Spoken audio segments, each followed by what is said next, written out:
नमस्कार, स्वागत है आपका। आप देख रहे हैं इंडिया वॉइस और मैं हूं आपके साथ योगेश पांडे। रुक करेंगे इस वक्त की बड़ी खबर का। दिल्ली से बड़ी खबर आ रही है, जहां पर जामा मस्जिद के बाहर प्रदर्शन।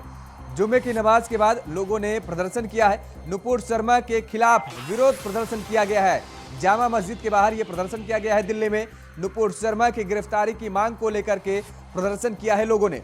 नवीन जिंदल पर भी कार्रवाई की मांग की गई है। हाथों में विरोध की तख्ती, पोस्टर और बैनर लेकर यह प्रदर्शन किया गया है। तो दिल्ली से ये बड़ी खबर आपको बता दें कि जहां पर नुपुर शर्मा के खिलाफ प्रदर्शन किया गया है, नुपुर शर्मा की गिरफ्तारी की मांग की गई है। तो जामा मस्जिद के बाहर ये प्रदर्शन किया गया है। हाथों में तख्ती, बैनर और पोस्टर लेकर के ये प्रदर्शन किया गया है, जिसमें कहा गया है कि नवीन जिंदल और नुपुर शर्मा की गिरफ्तारी की जाए। ये बड़ी खबर दिल्ली से आ रही है, जहां पर जामा मस्जिद के बाहर प्रदर्शन किया गया है। हाथों में विरोध की तख्ती, पोस्टर और बैनर लेकर विरोध प्रदर्शन किया गया है और कहा गया है कि नुपुर शर्मा और नवीन जिंदल की गिरफ्तारी की जाए। दरअसल आपको बता दें कि कानपुर हिंसा मामले के बाद हालांकि भारतीय जनता पार्टी ने नुपुर शर्मा पर कार्रवाई जरूर की है, लेकिन अब नुपुर शर्मा की गिरफ्तारी की मांग लगातार उठ रही है और ये कहा जा रहा है कि नुपुर शर्मा की गिरफ्तारी की जाए।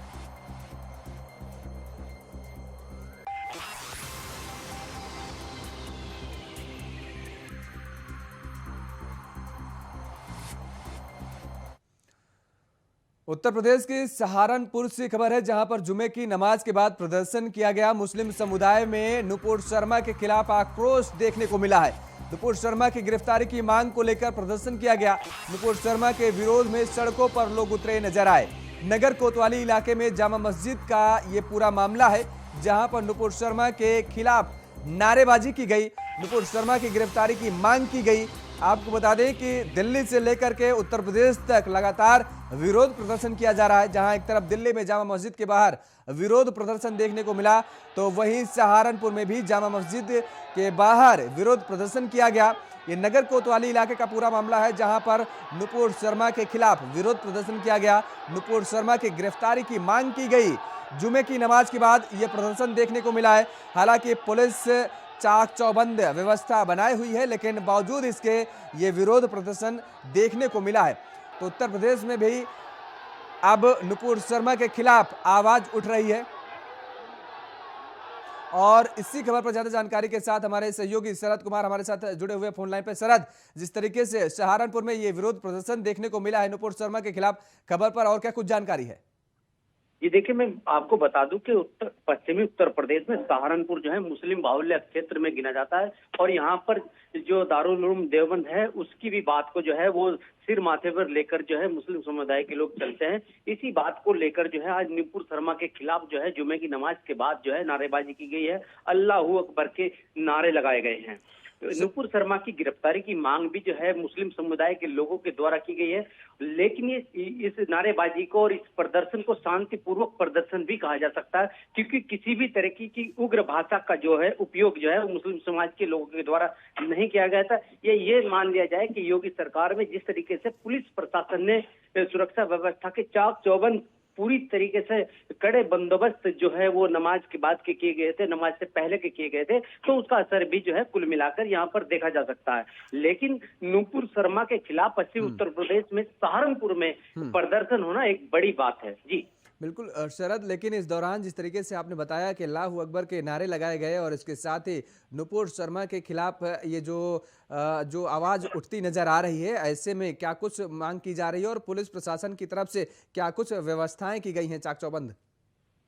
जी देखिए, मैं आपको बता दूं कि पुलिस का पूरा अमला जो है, जिला अधिकारी मौके पे मौजूद रहे, एसएसपी जो है देवबंद में मौजूद रहे, सहारनपुर में कमिश्नर और डीआईजी जो है जामा मस्जिद पर मौजूद रहे और एसपी सिटी पूरी पीएससी फोर्स के साथ जो है सुरक्षा व्यवस्था का जायजा जो है कई थानों के साथ ले रहे थे। एसडीएम को जो है वो 4 थानों का इंचार्ज बनाया गया था, जो 4 जोन में बांटा गया था पूरे शहर को। तो उसमें अलग अलग तरह के मजिस्ट्रेट को नियुक्त किया गया था, जहां पर किसी भी तरह की कोई अप्रिय घटना न घट सके। इसके लिए जो है पुलिस के आज की जो व्यवस्था है वो तारीफ काबिल है। तो बिल्कुल शरद, लेकिन जिस तरीके से कानपुर से लेकर के गोंडा जैसे तमाम जिलों में धारा 144 लगाई गई है, तो अगर सहारनपुर का जिक्र करें तो क्या वहां पर धारा 144 लागू है या नहीं?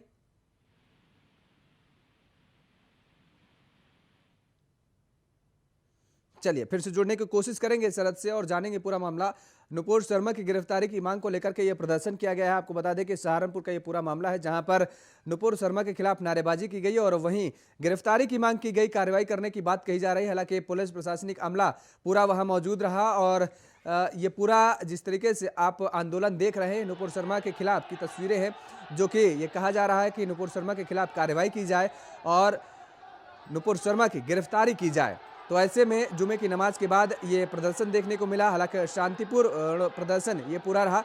पुलिस प्रशासन मौके पर मौजूद रहा और चप्पे चप्पे पर पुलिस अफसरों की निगरानी रही।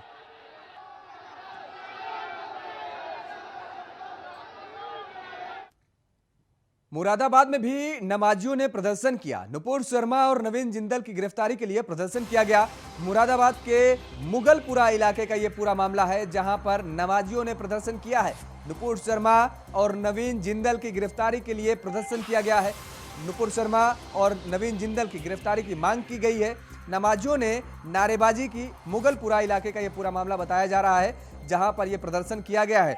तो उत्तर प्रदेश के अलग अलग जिलों में लगातार जिस तरीके से प्रदर्शन देखने को मिल रहा है और नुपुर शर्मा की गिरफ्तारी की मांग की जा रही है, तो नमाज अदा करने के बाद इन नमाजियों ने प्रदर्शन किया। हालांकि ये प्रदर्शन शांतिपूर्ण नजर जरूर आया, लेकिन इसमें भारी तादाद में लोग नजर आ रहे हैं। तस्वीरों में यह भी आप साफ तौर पर देख सकते हैं कि किस तरीके से बच्चों से लेकर के और युवाओं के साथ, और उसके इतना ही नहीं, बुजुर्ग भी इस तस्वीरों में नजर आ रहे हैं और किस तरीके से आंदोलन करते नजर आ रहे हैं, आप तस्वीरों में देख सकते हैं। हालांकि ये आंदोलन, ये प्रदर्शन शांतिपूर्ण बनाया गया, क्योंकि चप्पे चप्पे पर पुलिस की नज़र है और पुलिस मुस्तैदी के साथ पूरी नज़र बनाई हुई है पूरे मामले पर। और ऐसे में लेकिन नमाज अदा करने के बाद इतनी बड़ी मात्रा में, इतनी तादाद में लोगों का इकट्ठा होना भी कहीं ना कहीं सवाल उठाना एक लाजमी बनता है, उठना। और ऐसे में जहां कई जिलों में धारा 144 लागू है, उत्तर प्रदेश के कई जिलों में, मुरादाबाद में इस तरीके का जो मामला सामने आया है, प्रदर्शन की जो तस्वीरें सामने हम आपको दिखा रहे हैं, ये भी बड़ी हैरान करने वाली तस्वीरें होंगी। हालांकि ये कहें तो गलत नहीं होगा, क्योंकि इतनी बड़ी संख्या में पुलिस प्रशासन अमले की मौजूदगी में ये कैसे इतनी मौजूदगी हो पाई है। और ये नमाजियों की ये मौजूदगी जो दिख रही है तस्वीरों में, कि साफ तौर पर सारिक हमारे साथ फोन लाइन पे जुड़ चुके हैं, हमारे संवाददाता सारिक। जिस तरीके से इन आंदोलन किया गया, प्रदर्शन किया गया नमाजियों की तरफ से, ऐसे में क्या कुछ खबर पर और अपडेट है?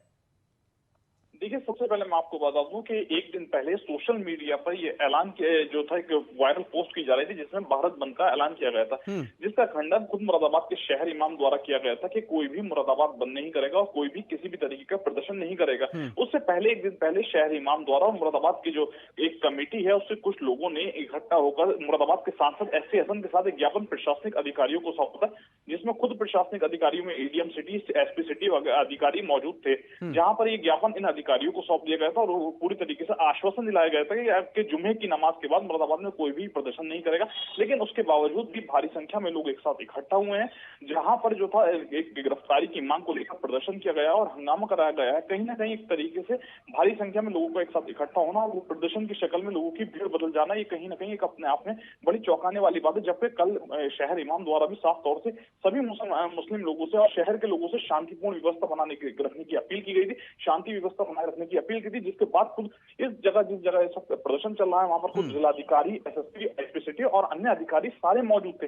सब लोगों ने शांतिपूर्ण तरीके से नमाज अदा की। नमाज अदा करके सब लोग बाहर आए, इकट्ठा हुए। वहीं नुपुर शर्मा की गिरफ्तारी के लिए पूरा प्रदर्शन शुरू हुआ है। जी बिल्कुल सारिक, लेकिन जिस तरीके से अगर उत्तर प्रदेश का हम जिक्र करें तो कई ऐसे जिले हैं जहां पर धारा 144 लगाई गई है ताकि ऐसे प्रदर्शन न किया जाए। तो मुरादाबाद का अगर हम जिक्र करें तो क्या मुरादाबाद में धारा 144 लगाई गई है?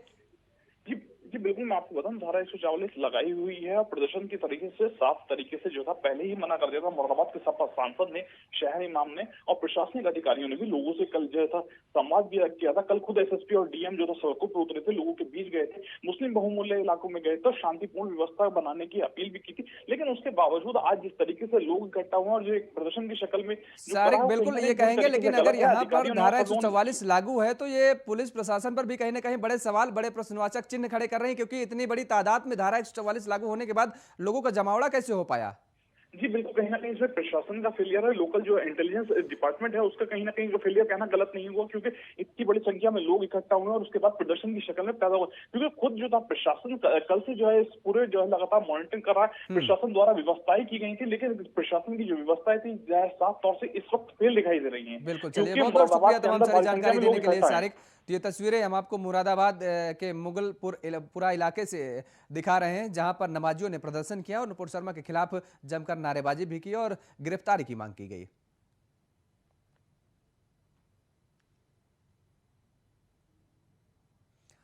और रुक करेंगे अब दिल्ली का, जहां पर जामा मस्जिद के बाहर प्रदर्शन, जुमे की नमाज के बाद लोगों ने प्रदर्शन किया है। नुपुर शर्मा के खिलाफ विरोध प्रदर्शन किया गया है। नुपुर शर्मा की गिरफ्तारी की मांग को लेकर यह प्रदर्शन किया गया है।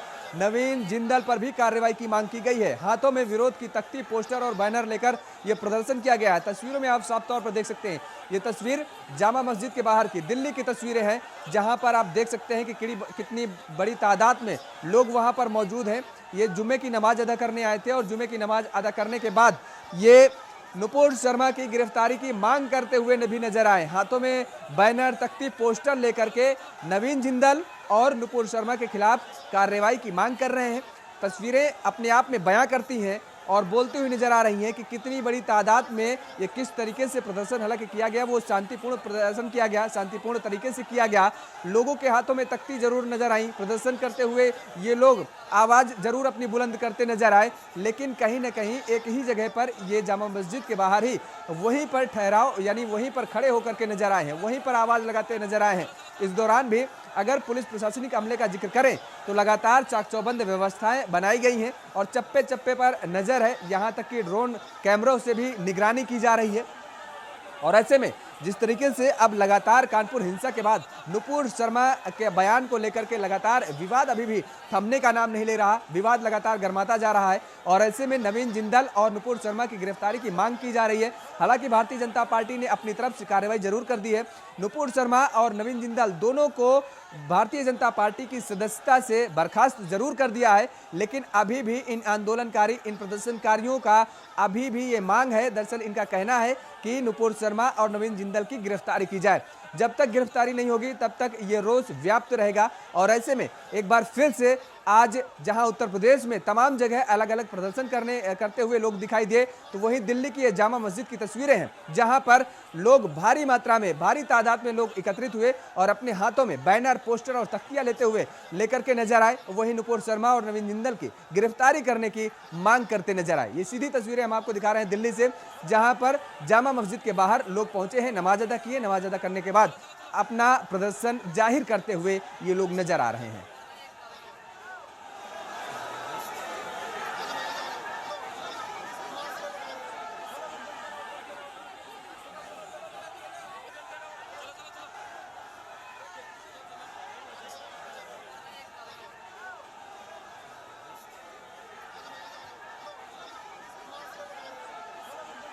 तो जुमे की नमाज के बाद की ये तस्वीरें हैं, जहां पर नमाजियों ने प्रदर्शन किया और नुपुर शर्मा के साथ ही नवीन जिंदल की गिरफ्तारी की मांग की जा रही है। तस्वीरों में आप साफ तौर पर देख सकते हैं कि कितनी बड़ी तादाद में लोग जामा मस्जिद के बाहर एकत्रित हैं। दरअसल जुमे की नमाज के दौरान अक्सर यहाँ पर नमाजियों का जनसैलाब उमड़ता है और देखने को भीड़ मिलती है, और आज वही जनसैलाब एक बार फिर से उमड़ा था जुमे की नमाज के दौरान। लेकिन ये जनसैलाब नमाज अदा करने के बाद अपनी मांग को कहीं ना कहीं सामने रखते हुए नजर आए, अपनी आवाज़ को बुलंद करते नजर आए। दरअसल इनकी मांग है कि नुपुर शर्मा की गिरफ्तारी की जाए। नुपुर शर्मा की तरफ से दिए गए विवादित बयान को लेकर लगातार एक संप्रदाय में आक्रोश बढ़ता नजर आ रहा है और वो आक्रोश अब जगह जगह भी देखने को मिल रहा है। आज जुमे की नमाज के दिन जहां उत्तर प्रदेश के अलग अलग जिलों में विरोध प्रदर्शन किया गया, सहारनपुर का जिक्र करें, मुरादाबाद का जिक्र करें, अलग अलग जिलों में कहीं न कहीं नमाजियों ने प्रदर्शन किया, तो वहीं ये तस्वीरें दिल्ली के जामा मस्जिद के बाहर की हैं, जहां पर लोग प्रदर्शन कर रहे हैं और नुपुर शर्मा की गिरफ्तारी की मांग करते नजर आए। रुख करेंगे उत्तर प्रदेश की सहारनपुर का, जहां पर जुमे की नमाज के बाद प्रदर्शन भीड़ को हटाने के लिए पुलिस ने हल्के बल का भी प्रयोग किया है। तो जिस तरीके से लगातार प्रदर्शन किए जा रहे हैं उत्तर प्रदेश में अलग अलग जिलों से, उसको लेकर के हल्के बल का भी प्रयोग किया गया। सहारनपुर में लगातार जिस तरीके से भीड़ एकत्रित हो रही थी, भीड़ एक साथ नजर आ रही थी, उस भीड़ को डाइवर्ट करने के लिए, उस भीड़ को तितर बितर करने के लिए, अलग करने के लिए कहीं ना कहीं हल्के बल का प्रयोग किया गया। सहारनपुर का ये पूरा मामला है जहां पर पुलिस थोड़ी सी सख्ती करती नजर आई है और ऐसे में नमाजियों को अलग करने के लिए, तितर बितर करने के लिए एक साथ, ताकि वो जनसैलाब उनका ना उमड़ सके, उसके लिए पुलिस ने हल्के बल का प्रयोग किया है और भीड़ को हटाने की कोशिश की है ताकि किसी तरीके की कोई अनहोनी घटना न घटित होने पाए। तो उत्तर प्रदेश की पुलिस प्रशासन लगातार सतर्क नजर आ रही है और सतर्कता को ध्यान में रखते हुए, मद्देनजर रखते हुए ही ये कदम उठाया गया सहारनपुर पुलिस की तरफ से और हल्के बल का प्रयोग किया गया। हल्के बल का प्रयोग करते हुए भीड़ को इकट्ठा ना होने देने के कारण ये पूरा हल्के बल का प्रयोग किया गया और भीड़ को हटाने की कोशिश की गई पुलिस बल की तरफ से। तो तस्वीरें सहारनपुर की हैं, आप देख सकते हैं तस्वीरों में कि किस तरीके से लोगों को अलग अलग करते नजर आ रहे हैं, लोगों को हटाते हुए पुलिसकर्मी नजर आ रहे हैं। और साफ तौर पर क्योंकि नमाज के बाद ये सारे नमाजियों ने जिस तरीके से जत्थेबंदी की थी, ये कहें कि एक साथ नजर आए और अपना प्रदर्शन करते नजर आए, तो इस प्रदर्शन को रोकने के लिए, प्रदर्शन को कंट्रोल करने के लिए पुलिस बल ने अपना हल्के बल का प्रयोग किया और भीड़ को हटाने की कोशिश की ताकि किसी भी तरह की कोई अनहोनी घटना न घटित होने पाए। क्योंकि ताज़ा उदाहरण अभी कानपुर हिंसा मामले का है कि किस तरीके से वहां पर अनहोनी घटना घटी और कितना बड़ा मामला पूरा तूल पकड़ता नजर आया। और इसी खबर पर ज्यादा जानकारी के साथ हमारे सहयोगी शरद कुमार हमारे साथ फोन लाइन पे बने हुए हैं। और शरद, सहारनपुर में पुलिस ने हल्के बल का भी प्रयोग किया प्रदर्शनकारियों को हटाने के लिए, खबर पर और क्या कुछ जानकारी है? जी देखिए, मैं आपको बता दूं कि जैसे ही घंटाघर से वापस मुस्लिम समुदाय के लोग जो है अपने घरों को जा रहे थे, इसी बीच कुछ उपद्रवी टाइप के लड़कों ने जो है बंद दुकानों के शटर पे जो है पत्थर मारना शुरू कर दिया। और इसी बात को लेकर जो है पुलिस प्रशासन ने जो है 2-4 लोग इस तरह का माहौल खराब करने की कोशिश सहारनपुर में कर रहे थे, उनको जो है वो हल्के लाठीचार्ज करके हल्का फुल्का बल प्रयोग किया है और उन्हें वहां से मौके से खदेड़ने की बात की गई। क्योंकि घंटाघर से नेहरू मार्केट जो है पूरा वो हिंदू बाहुल्य मार्केट है, तो वहां पर जो है हिंदू बाहुल्य लोगों की जो है वो मार्केट है, दुकानें हैं, तो वहां पर पत्थर मारने से आक्रोश जो है वो दोनों तरफ से पैदा हो गया था। इसी वजह से जब पुलिस प्रशासन ने पूरी तरीके से चौकसी बरतते हुए जो है जिन लोगों ने पथराव की बात कही थी या फिर किसी भी तरह की नारेबाजी रूप से कर रहे थे, तो उन्हें समझाने बुझाने का प्रयास किया। लेकिन जो लोग नहीं मान रहे थे उनके साथ जो है हल्का लाठी चार्ज किया गया है। जी शरद, लेकिन मौजूदा हालात का अगर जिक्र करें तो ये पूरे इलाके में क्या हालात है वर्तमान में अभी फिलहाल?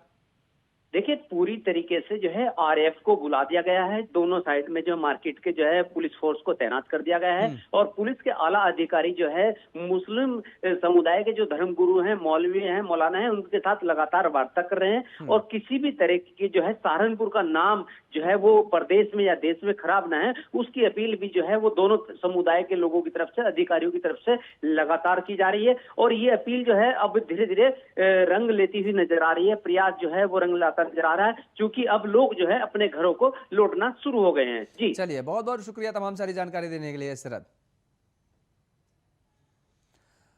वहीं उत्तर प्रदेश के बरेली में एक होमगार्ड की पिटाई का मामला सामने आया है। पिटाई का यूपी के वन मंत्री डॉक्टर अरुण कुमार के भतीजे अमित कुमार पर लगा है। बता दें कि शहर के प्रेमनगर थाने में तैनात होमगार्ड ओमेंद्र ने मंत्री के भतीजे अमित कुमार पर 2 साथियों के साथ मिलकर सड़क पर गिरा पीटने और वर्दी फाड़ने का आरोप लगाया है। तो वन मंत्री के भतीजे पर यह बड़ा आरोप लगाया गया है होमगार्ड की तरफ से और ओमेंद्र पाल सिंह की तरफ से, जिस तरीके से यह कहा गया है कि दरअसल वन मंत्री के भतीजे ने उन्हें पीटा है और यहां तक कि वर्दी फाड़ दी है। यूपी में वन मंत्री के भतीजे की दबंगाई देखने को मिली है। तस्वीर में आप साफ तौर पर देख सकते हैं किस तरीके से ये दबंग पीटता हुआ नजर आ रहा है होमगार्ड को और इसकी वर्दी तक फाड़ दी। नशे की हालत में साथियों के साथ मिलकर मारपीट की है, ये होमगार्ड ओमेंद्र पाल का आरोप है। और दबंगई किस तरीके से, किस कदर देखने को मिली, जहां उत्तर प्रदेश सरकार लगातार अपराधी माफियाओं पर शिकंजे कसते नजर आ रहे हैं, तो वहीं वन मंत्री का ये भतीजा अपने रुतबे में नजर आया और कहीं ना कहीं अपने किस तरीके से साथियों के साथ इस होमगार्ड को पीटता नजर आ रहा है। उसके साथी भी उसके साथ मौजूद हैं और होमगार्ड ने ये आरोप लगाया कि दरअसल नशे की हालात में ये पूरा मामला जो है वो सामने आया है। यूपी के वन मंत्री के जो भतीजे हैं उसने नशे की हालात में उसकी पिटाई की है और केवल पिटाई नहीं की बल्कि उस होमगार्ड की वर्दी तक फाड़ दी है।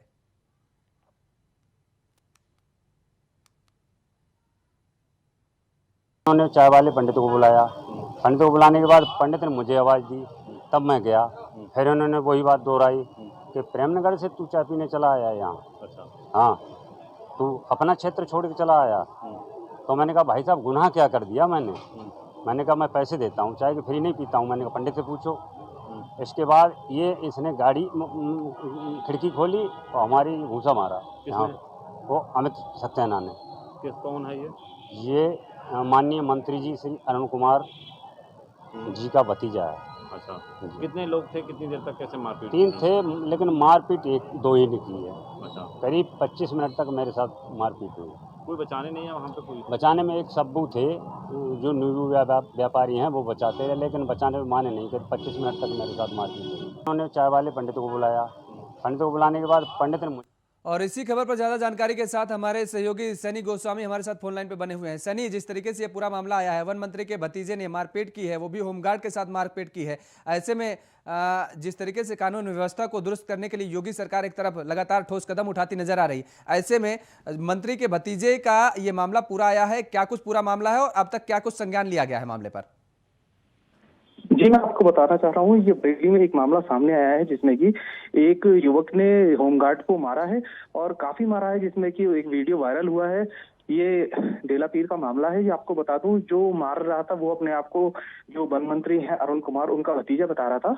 इस प्रकरण में मामला संज्ञान में आने के बाद में उस पीड़ित पर उसको मुकदमा लिखा गया है। जो पीड़ित है उसने बताया है कि वो जब आया था, जब होमगार्ड आया था चाय पीने के लिए, तो वो जो चाय पी रहा था एक खोखे पे, तो उसके बाद में उसने जो जिसने मारा था उसने पूछा था उससे कि आप कहाँ के हो। उन्होंने कहा था मैं थाना वो वाला लगता है, तो कह रहा अपने दूसरे थाने में आके तुम चाय पीते हो यहाँ पे, तुम अपने थाना क्षेत्र से बाहर क्यों आए। इसको लेकर कहासुनी हो जाती है। जब दोनों की मारपीट होती है फिर उसके बाद में एक वीडियो कोई पास में वाला होता है, वो वीडियो बना लेता है जिसमें कि वो जो अपने आप को मंत्री का भतीजा बता रहा था, वो बहुत 10-15 मिनट लगभग लगातार मारता है, जिसके बाद में मामला संज्ञान में आता है और जो मुकदमा उस पर लिखा जाता है। सनी, बिल्कुल मुकदमा लिखा जाता है, लेकिन पुलिस की तरफ से क्या कुछ अभी तक कहा गया है? क्योंकि देर रात का मामला ये बताया जा रहा है। ऐसे में कार्रवाई की क्या कुछ बात की जा रही है? क्या वीडियो में दिख रहा है युवक की अब तक शिनाख्त हो पाई क्या? जी, मैं आपको बताना चाह रहा हूँ, पुलिस प्रशासन की तरफ से अभी तक कोई भी बाइट या कुछ बोलने को कोई तैयार नहीं है, क्योंकि मामला मंत्री से जुड़ा है। इसलिए अभी भी कोई भी अधिकारी कुछ भी सामने कैमरे के सामने कहने से बच रहा है। लेकिन बात करें जाए उसकी, तो उस पर अभी मुकदमा दर्ज हो रहा है और उसकी तलाश की जा रही है, ये जो व्यक्ति है ये कौन है। चलिए, बहुत बहुत शुक्रिया तमाम सारी जानकारी देने के लिए सनी। तो मंत्री के रसूख, अपने चाचा के रसूख पर ये कहीं ना कहीं युवक होमगार्ड को पीटता नजर आया। और रुक करेंगे अब रांची का, जहां पर सीएम हेमंत सोरेन के मामले में सुनवाई हुई है। माइनिंग लीज मामले में झारखंड हाईकोर्ट में यह सुनवाई हुई है। सरकार की तरफ से लगातार समय मांगा जा रहा था। अफसरों की छवि पर कोर्ट ने सवाल उठाए हैं। 17 जून को अगले मामले की सुनवाई होगी। शेल कंपनी और खनन लीज का यह पूरा मामला है, जिसमें झारखंड हाईकोर्ट में आज सुनवाई हुई और अफसरों की छवि पर कोर्ट ने सवाल उठाए हैं। तो सीएम हेमंत सोरेन के मामले में आज ये सुनवाई हुई है और माइनिंग लीज मामले में झारखंड हाईकोर्ट में सुनवाई हुई है।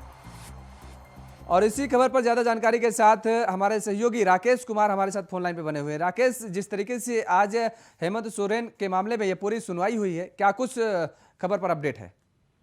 देखिए, 3 मामले हैं खास करके हाईकोर्ट में चल रहे हैं। सेल कंपनी के को लेकर मामला चल रहा था, मुख्यमंत्री जिस तरीके से अपना खनन पट्टा लिए हैं उसका मामला था, और मनरेगा घोटाले की मांग थी कि खास करके किस तरीके से चल रही है, उस पर ईडी की भी कार्रवाई चल रही है। तो हाईकोर्ट में आज सुनवाई हुई है और सुनवाई के बाद से कहीं न कहीं कई मुद्दों पर चर्चा हुई है और हाईकोर्ट में कई तरह की टिप्पणी भी की है और कहा है कि किस तरीके से राज्य में सरकार और अधिकारी काम कर रहे हैं। कहीं न कहीं इसका घोटाले की बू आती है। हालांकि सवाल उठाए हैं, बड़े सवाल उठाए हाईकोर्ट ने। चलिए, बहुत बहुत शुक्रिया तमाम सारी जानकारी देने के लिए राकेश। और इस बुलेटिन में फिलहाल इतना ही। खबरों के लिए आप बने रहिए इंडिया वॉइस के साथ। नमस्कार।